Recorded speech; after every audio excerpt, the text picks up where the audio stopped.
সাজুরবোর M nursing home থেকে পাকড়াও ভুয়ো ডাক্তার উদ্ধার করে সুতি থানার পুলিশ। রতুয়া গ্রামীণ হাসপাতালের বিএমওইচ ডাক্তার মাসুদ রহমানের রেজিস্ট্রেশন জাল করে বিলডাঙ্গা মিল্কির মাকসুদ রহমান ডাক্তার সেজে ধুলিয়ানের লাইফ কেয়ার, জঙ্গিপুরের MGL polyclinic, Aurangabad life scan ও এম নার্সিং হোম সহ বিভিন্ন জায়গায় চিকিৎসা করতেন।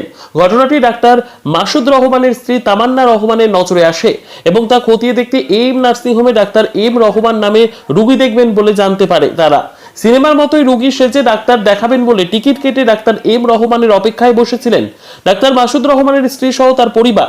ডাক্তার চেম্বারে উপস্থিত হতে হাতে নাতে পাকড়াও করে ডাক্তার মাসুদ রহমানের স্ত্রী সহ তার পরিবার। পুলিশকে খবর দিলে ভুয়ো ডাক্তার মাকসুদ রহমানকে উদ্ধার করে থানায় নিয়ে যায় সুতি থানার পুলিশ।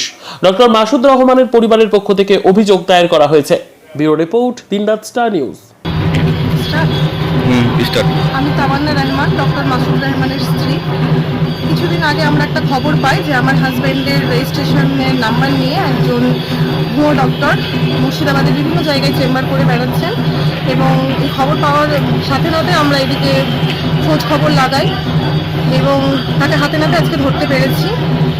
আমি আজকে সুতিতে औरंगाबाদের সাজি মোড় এলাকাতে এম নার্সিংহোম থেকে তাকে ধরেছি, আর আজকে আমি তাকে সুতি থানাতে পুলিশের হাতে তুলে দিয়েছি। ঠিক আছে।